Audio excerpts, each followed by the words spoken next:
Allez. Alors, bonjour Valérie. Bonjour, Allez, Félicien. on va démarrer on va démarrer avec qu'est-ce que le champ unifié? Allez, on y va direct. Le Mhm. champ unifié.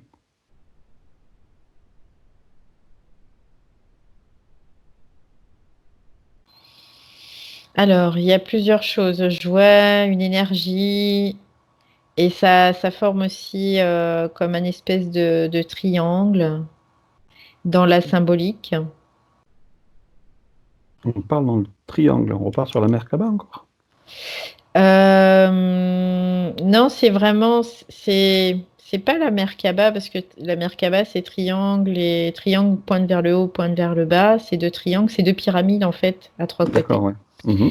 Que là, c'est vraiment dans la symbolique comme s'il y avait un triangle. Dans l'unification en tout cas, dans l'unité. Alors, on dit qu'il faut, pour sortir de l'inconnu, il faut se déployer dans ce champ. Donc, qu'est-ce que ce champ finalement unifié?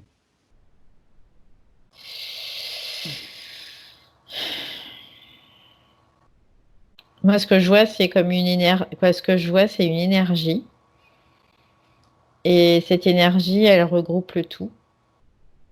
Euh, je dirais que c'est un niveau de conscience aussi, du coup. Mhm. Euh, Parce que ce que je vois, c'est qu'il y a en dessous et au-dessus aussi. Quoi, c'est pas totalement aussi simple que ça. Oui, Parce que il faut prendre ça dans la multidimensionnalité aussi. Donc il y a au-dessus, en dessous, sur les côtés, euh, avant, après, quoi. Il y a aussi tout ça. c'est en plusieurs dimensions dans toutes les Ouais, directions. ouais, c'est ça. Bon. Et c'est comme une couche, quoi, et où il y a une énergie, en tout cas. Et cette énergie, ce que je vois, c'est encore ce triangle qui réapparaît. D'accord. La science appelle ça le champ quantique. Oui, c'est rigolo parce que juste avant que tu poses la question, je voyais plein de formules mathématiques. Voilà. Et on appelle le champ quantique le champ d'information. Ouais, ben c'est ça en fait.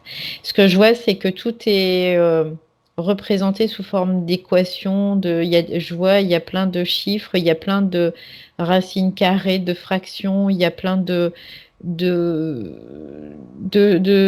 c'est très très complexe.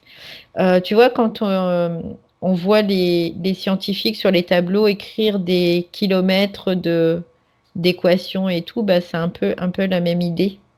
Et D'accord. sauf que là, dans ce champ, c'est pas, il n'y a pas de fin, il n'y a pas de début, il n'y a pas de fin. Donc on parle que la matière sort de là, c'est-à-dire de toute cette équation. Et que l'atome, finalement, ce serait une énergie et non une forme. Mm, bien sûr.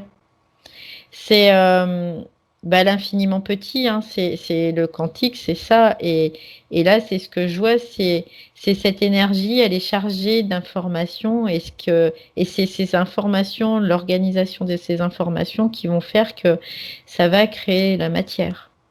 D'accord. Donc le champ, Et en effet, l'atome, en fait, je dirais, c'est cette énergie qui s'organise en tout cas. donc si tu prends, on va dire, un être humain qui est fait d'atomes, on est entièrement fait d'équations, Oui, à 100%. oui, en fait, c'est relatif, c'est ce que j'entends, c'est relatif parce que il faut que ça puisse arriver à nous avec une compréhension. Mais en réalité, c'est beaucoup plus complexe que ça. Bien Et sûr.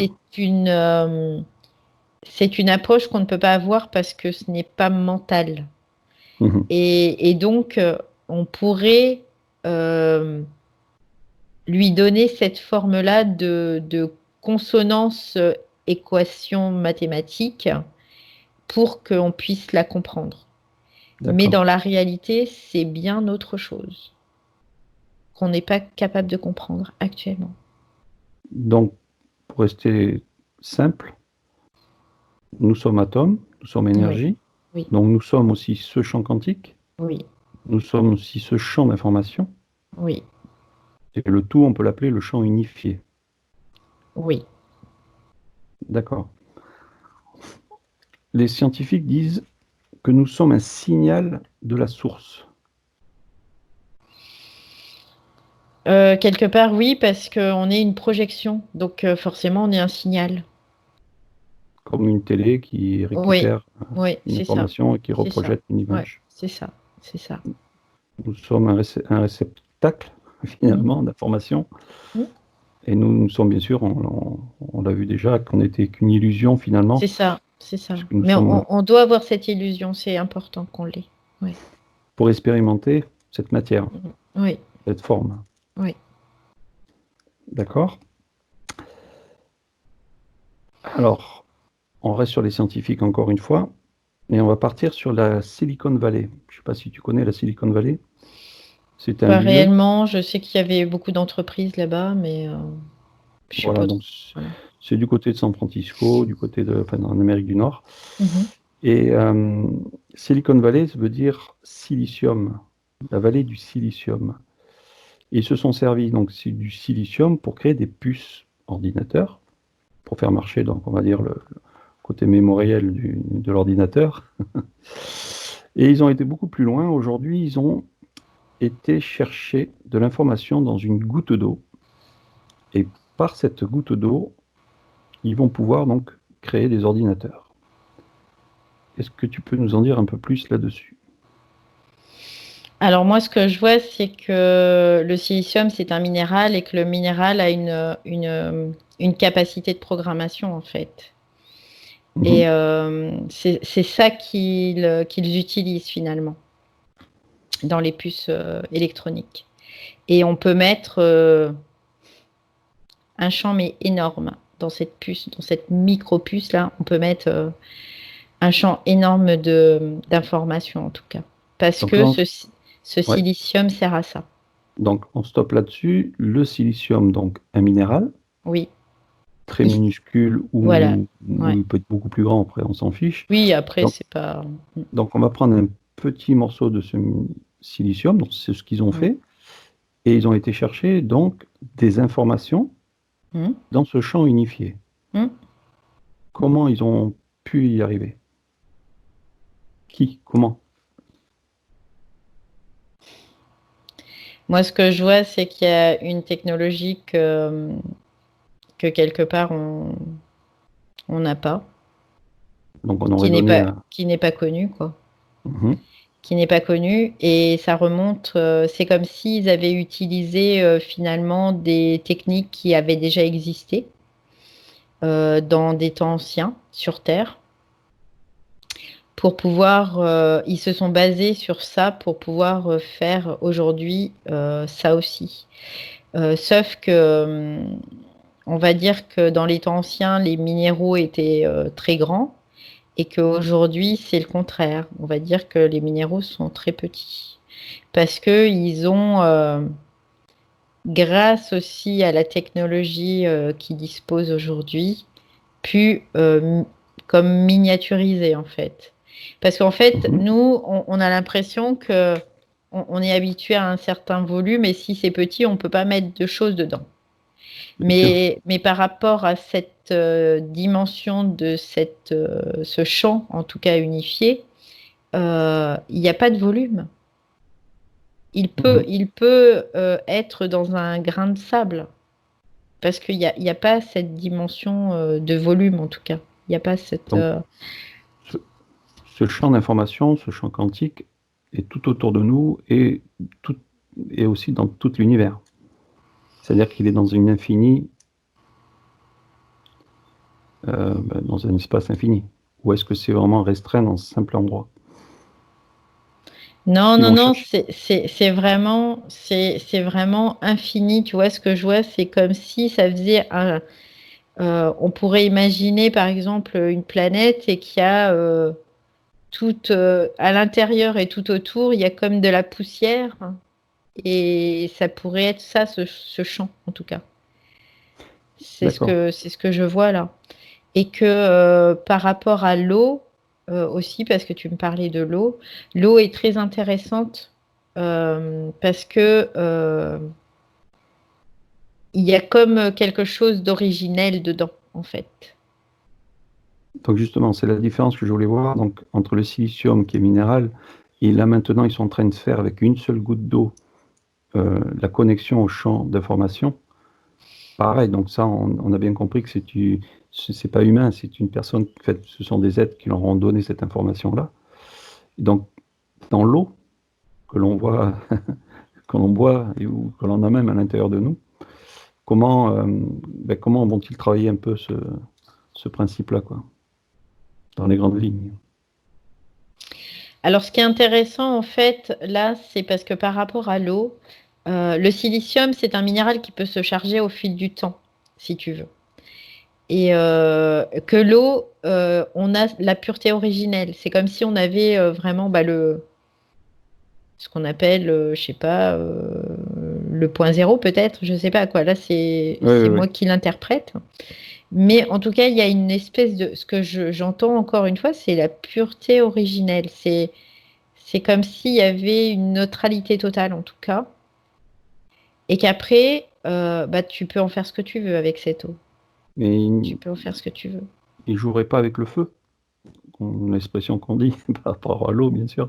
Mais il ne jouerait-il pas avec le feu, justement, à devenir Bah si, parce que ça peut... créateurs? bah si, évidemment, parce que il faut comprendre que dans l'univers, il y a deux forces. Une force positive et une force négative. Et que tu peux très bien utiliser cette force pour faire le bien ou pour faire le mal, quelque part. Mhm. Et la crainte dans cette eau, c'est que si cette goutte d'eau rejoint un verre d'eau, c'est toute l'eau qui va être programmée après. Bien C'est sûr. pas que cette goutte d'eau. Donc cette goutte d'eau, elle a une capacité originelle déjà qui est vraiment pure et qui est importante parce que ça veut dire que ça va renouveler toujours cette eau. Cette eau va toujours comment dire, se réinitialiser quelque Oui. part. Voilà. Et elle va s'épurer au fur et à mesure. Et même si on lui en rajoute, et ben elle fait le travail, elle s'épure, elle s'épure, elle s'épure.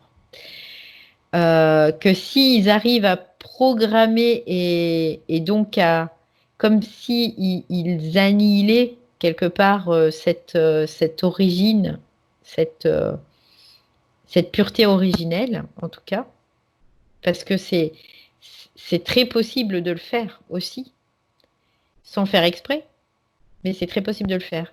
Et là, ça pourrait être catastrophique, en effet. D'accord. Ça Oui. pourrait être aussi très bien, parce que s'ils gardaient cette pureté originelle et qu'ils informaient peut-être l'eau pour, par exemple, soigner des gens par rapport à certaines pathologies, ça pourrait être très bien. Ça pourrait être utilisé là, dans ce cas-là, positivement, mais ça pourrait être aussi un désastre. Donc, est-ce que l'eau, c'est un conducteur dans un sens qui va chercher ce champ d'information, les informations dans ce champ? Ou c'est carrément dans la goutte d'eau qu'il y a tout ce champ à l'intérieur d'information? Dans cette goutte d'eau, tout ce champ est à l'intérieur. Et cette goutte d'eau, elle fait très bien son travail dans sa qualité originelle, parce qu'elle n'est pas manipulée, elle a cette possibilité, mais c'est que si on la modifie par cette technologie, qui Bien utilise sûr. aussi ce champ finalement, Mhm. ben, Oui, ça peut aller, bien sûr, comme on l'a dit catastrophe, tout à l'heure, dans c'est le une sens. catastrophe quoi. Après, c'est une catastrophe. Disons qu'on a la possibilité avec ces chercheurs d'avoir quelque chose de pur qui puisse soigner, guérir ou même faire énormément de choses. Et bien sûr, eux, ils vont dans le sens inverse puisque ça a été donné justement par des forces un petit peu plus Ouais. obscures. Voilà, on comprend mieux. Après, c'est ça, il faut avoir le niveau de conscience pour utiliser ça. Si on n'a pas le niveau de conscience nécessaire, eh ben, on peut faire des dégâts, quoi. D'accord. Donc là, ils en sont à une expérimentation, mais je pense qu'ils ont déjà réussi à avoir de l'information via la goutte d'eau pour créer justement ces ordinateurs. Ouais. Et le but, peut-être, derrière, c'est quoi d'ailleurs le but de ce transhumanisme, je pense? C'est la Je te donne la performance, réponse. ouais, c'est la performance. C'est vraiment la performance pour amasser encore plus. D'accord. Bon, là, on va rester dans le positif. On ne va pas Mm. s'occuper de ce côté obscur. Mm. Et on parle que nos cellules ont une membrane, donc ce sont aussi les scientifiques qui se sont penchés dessus.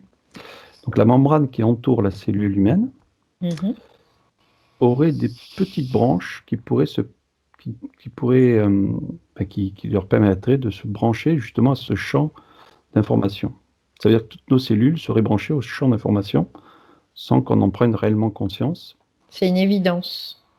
Moi, Voilà. c'est ce que je vois, c'est une évidence que ça fonctionne comme ça, sinon on pourrait pas exister. Et donc, on parle beaucoup plus de la glande pinéale, qui est un réceptacle ou qui est justement un transmetteur. Donc, il va puiser dans ce champ d'information.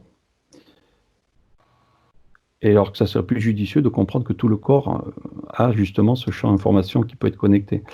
Donc là, si on reste sur la glande pinéale, euh, toujours pareil, par l'intention, on va se connecter à ce champ. Par la glande pinéale, Oui. on peut, mais pas obligatoirement. Ou la glande peut-être pituitaire. Pituitaire. Je dirais que c'est un peu des deux. C'est un peu pituitaire, un peu pinéal. C'est vraiment, moi ce que je vois, c'est comme s'il y avait ça passait de l'un à l'autre. Tu sais, comme si on avait des flux et hop, ça passe de l'un à l'autre. On met hop, tu sais, comme si on prenait deux verres d'eau et foot, on fait hop passer hein, le flux de l'un à l'autre. C'est ce que je suis en train de voir hein, par rapport Alors, à ces deux glandes. comment prendre conscience, euh, comment arriver à se brancher justement à ce champ d'information, sans passer par toute cette technologie que les scientifiques essayent de mettre en place. Nous, de notre simple être physique, atome, comment se brancher directement à ce champ d'information et quel est finalement, est-ce que c'est judicieux de s'y brancher? Non, c'est pas judicieux de s'y brancher pour le moment. Euh, Quelque part, on y est quand même branché, hein, quelque Oui, part, mais de s'y brancher en conscience, non. Euh, parce qu'on a tous ces outils, sauf que... D'utiliser, en tout cas, de l'utiliser, Mhm. euh, c'est pas judicieux dans le sens où on n'est pas prêt à l'utiliser encore. Certains, peut-être, mais la population en général est pas prête à ça, à l'utiliser en tout cas dans la matière, par la partie physique, même si on l'utilise malgré nous dans le sens égotique, voilà, de la chose. Mais par contre, en conscience, non, parce que c'est comme si on ouvrait la boîte de Pandore et que voilà, après, faut maîtriser Vois- la chose. Vois-tu une personne sur cette planète justement qui est connectée justement à ce champ d'information juste par son être? Alors oui, j'en vois, et il y en a pas qu'une. Et à quoi ça leur sert finalement d'être connecté à ce champ d'information? Ben, ça leur sert à être tout simplement. Il y a pas de but à ça. C'est juste comme ça. C'est parce qu'ils en sont là, tout simplement, mais il n'y a pas d'intérêt en tout cas. Il n'y a pas D'accord. quoi, un intérêt, je sais pas comment l'expliquer, mais il n'y a pas un intérêt. C'est quelque chose de naturel, quoi. Il n'y a pas d'intérêt à ça. Voilà, parce il y a des scientifiques qui disent que le fait de se brancher à ces champs d'information nous permettrait justement de sortir toutes sortes de maladies plus facilement Eh bien Parce que évidemment, finalement, mais évidemment, évidemment. Mais ce que je veux dire, c'est que si tu te branches à ce champ d'information, que tu n'as pas la conscience pour te brancher à ce champ d'information, c'est comme si tu donnais de la confiture à des cochons. C'est la même chose. mhm, C'est-à-dire que tu n'en feras, je vais pas dire que tu n'en feras rien, mais tu peux. C'est comme ces personnes qui jouent avec ces ordinateurs, cette goutte d'eau et ce champ informationnel. C'est la même chose. d'accord, c'est jouer avec le feu aussi. Ben oui. Alors bien sûr que les possibilités sont énormes, mais énormes, pour pouvoir utiliser ce champ informationnel pour soigner. Et c'est ce qu'on pourrait faire, évidemment. Mais en même temps, l'être qui se branche consciemment à ce champ, il doit avoir fait un certain chemin. Sinon, c'est, encore une fois, donner de la confiture à des cochons. C'est bon la confiture pourtant. Ouais. Alors une dernière question qu'on va mettre juste entre parenthèses, parce qu'on ne va pas rentrer dans ce sujet-là. Mm, mm. Les annales akashiques font partie de ce champ unifié ou c'est, on va dire, un principe mémoriel de cette matrice. Dans les annales akashiques, c'est un principe mémoriel de la matrice. Donc c'est pas parce qu'il y a beaucoup d'informations dans cette bibliothèque, Oui, oui, mais là c'est juste de la mémoire humaine, oui, enfin oui, oui. universelle, etc. C'est tout vraiment, tout ce qui a pu être vécu, en fait, dans l'incarnation qui s'inscrit dans ces annales akashiques. D'accord, mais là on refera s'il faut un sujet là-dessus. Ouais.